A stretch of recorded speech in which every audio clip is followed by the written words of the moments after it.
How about a Coppola quick facts? Writer John Carlin actually wrote this story in prison, and portions of the film are autobiographical. Oh, man. Cage didn't elaborate in the commentary, but I'm assuming that means that John Carlin at one point was a male prostitute. Or his mama taught him all he knows. Oh, my God. Yeah, we're going to get to that a lot in the breakdown.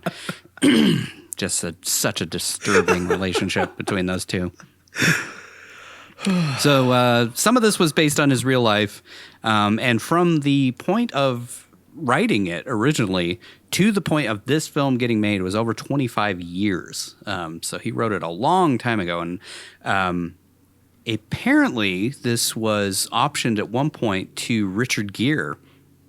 And Richard Gere tried to develop it, but then ended up taking American Gigolo from Paul Schrader. Paul Schrader's American Gigolo, which I think was Paul Schrader's debut as a director. That might not be true, but I feel like that was one of the very first things that he ever did, because he had been a big-time writer in Hollywood and never directed anything himself until early in the 80s or late 70s, I'm not sure. Cage was given the script back in the late 80s. I would assume like 87, 88, somewhere in there. It's just funny, like right around Moonstruck time. Yeah. They were like, you want to play a male prostitute? Your career's going up, you know? Yeah. It's probably a good thing this movie didn't get made back then. Yeah.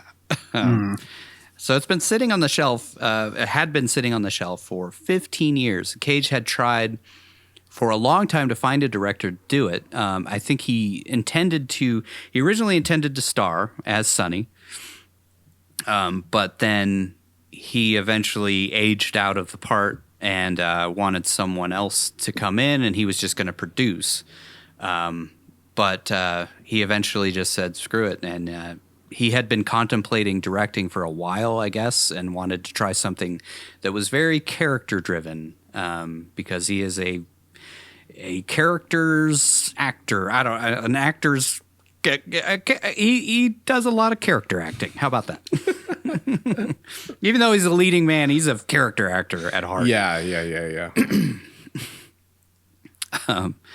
I don't know why, like this, out of all the things to start your directing career on. I mean, Cage he doesn't give a shit. I mean, that's kind of the great thing, is kind of like, he doesn't care what people think of him. He's just going to do what he wants to do and follow his heart. So for whatever reason, this really spoke to him, and he really wanted to make this his debut and final film that he ever directs. I think when you spend $4 million and only make $132,000 or whatever, you don't really get another shot. Yeah. Unless you put up the money yourself. Right. Which I guess as we've seen, he doesn't have. Yeah, or he kind of did with his production company, but yes, yeah. took a step Saturn back Films and has not produced directed. a lot of things. A lot of things. And stuff, like tons of stuff that's not Nick Cage related. Like Yeah. He was behind the scenes. And Yeah. Cage was actually contractually obligated to be in the film. But in order to secure the budget for the actors that he wanted, they said that he would have to appear in the film. But he ended up giving himself one of the smallest roles. His very memorable role, of course, because that's Nick Cage. But he also wanted to do a part that he could just heavily disguise himself and like not take people out of the movie. Because he was worried that people were going to see Franco and Savari and most of this cast, aside from like Harry Dean Stanton, weren't like, heavy hitters or anything like that. So it would take people out of the film if we saw, two-time Oscar nominated Nicolas Cage pop up just in the third act for a bit part, which it does. Yeah. But not really for that reason. Yeah. No. This was shot in a total of 27 days. They were given 30 and they finished early. In and around New Orleans, with most of the film, I would say 60% of the film was shot in that one house, which was a house that Nicolas Cage owned. And he was like, well, we could just do the whole thing here. That was his house. I kept thinking, man, this place looks really familiar. I couldn't put my finger on it because I've never seen it in another film, but it's because it is that house. Like that's his haunted house that he owned in Louisiana or in New Orleans, right? I think he sold it eventually. He did. He I did don't end think up he owns it selling it. anymore. Yeah. But Doesn't own it anymore. he was like, well, I have this house, and most of the film could take place right here. We'll kind of dress it up in a few different ways, and yeah. God, that's too funny. So I didn't realize that was his house. That's Nick Cage's house. They apparently had to deal with the Super Bowl was in town, and then Mardi Gras was in town. Ooh. Wow. While they were filming. So that's why there's not a whole lot of on the street filming, is because it was crazy busy, and they had an incredibly tough time getting permits during that time because, Super Bowl and Mardi Gras is going on. Yeah. Plus, filming crowd work on the streets of New Orleans is dicey to begin with. But apparently the scenes with Sonny towards the end of the film, they actually just said fuck it and just went out and filmed and without Felt a permit. like it. Yeah. That seemed like it. When that scene popped on, I'm like, this doesn't feel like these are extras. It feels like they're walking down Bourbon Street. But he's just standing there drinking in the one shot, and everybody's walking by him. That makes a lot of sense. Wow. Okay. That's pretty cool. I mean, it was shot with a film camera because it's not like it's not like Werner Herzog where it's just suddenly a fucking GoPro shot. Right. No, it's a professional camera that they shot with. But it was everybody around him just seemed way too authentically intoxicated for it to be extras. Yeah. Yeah. Wow. That's funny. That's too funny. Dang. I think I mentioned it in the breakdown, but like the guy playing guitar in that scene was actually somebody that Francis Ford Coppola had worked with a ton. If you go back and watch Apocalypse Now, in the scene, like when they're trying to cross some bridge that just keeps getting blown up, and there's a bunch of like guitar music in the background. It sounds like Jimi Hendrix going or something. That's that guy. He was playing guitar and added to the soundtrack. And there's a ton of his work on the Apocalypse Now soundtrack if you go back and listen to it. And he had never appeared in a film, even though Coppola had tried to put him in a few films. So Nick was like, let's fly him out to New Orleans and put him in the film. So that guy is kind of a family friend. That's funny. Weird guy who can play the guitar behind his head while doing Gene Simmons tongues at you. It worked. I mean, I definitely felt like this is authentic New Orleans right It did, here. yeah.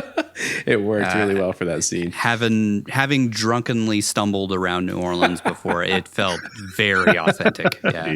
I was really drunk by that scene, and it was awesome. It really helped with Very their immersion. Yeah, very immersive experience. This is my favorite fucking quick fact that I stumbled upon. Apparently, Tommy Wiseau credits this movie as the reason he gave James Franco the green light to portray him in The Disaster Artist. Which is so perfect.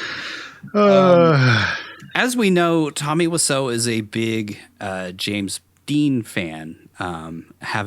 If you watch The Room, there's a direct James Dean homage in that. You're tearing me apart, Lisa. That scene. So Franco had played James Dean before this, and he has a very like James Dean quality in this film. In particular, like his squinty eyes, where he looks like perpetually stoned through the whole movie. It felt very James Dean. Yeah, that's exactly spot on, dude. Yeah, that's Franco for like 70% of the movie. It is. It was distracting. It kept pulling me out of the film. Yeah, I think that was just he's just so cool. Yeah, he is that squinty guy. He does squint a lot, but man, it felt super exaggerated. It worked really well in Pineapple Express. Yeah, but I don't know if it works in Sonny. No, and it kept making me think: was Nick telling him more, squint more? Because it felt so. I don't know. It just felt over the top, just too much. I mean, maybe they were all just sharing a joint behind the scenes every freaking scene. We're like, here. Go do the scene. Yeah. A little spacey. No, it's okay. It'll work. It'll work for the film. Be sad. It's so fucking funny, dude. Tommy Wiseau. I just watching Tommy, or thinking of Tommy Wiseau sitting there watching this movie and being like, "Oh my god, it's so good." There's a lot of like Tommy Wiseau-esque moments where it's just kind of like the characters are saying stuff, but it's kind of veiled in like symbolism and stuff, and not really. It's not like human beings talking to each other. It's more like a writer writing human beings talking to each other to convey symbolism. And I feel like that's Tommy Wiseau's whole writing style. Writing style. Yeah. And then finally in 2010, New York Magazine. We've kind of glossed over it, but of course, our boy James Franco has had a few things pop up in his life recently that have kind of derailed his career and may never be able to get back on the rails. Potentially for the better, because there's some pretty gnarly stuff that seemed to have gone on. Both on and off screen. But during his research period for making this film, Franco actually visited male strip clubs in New Orleans and also followed a male prostitute around, even into a hotel room while he was doing a job. You mind if James Franco just sits in the back? Hey, he's just gonna watch. You're that guy from that movie.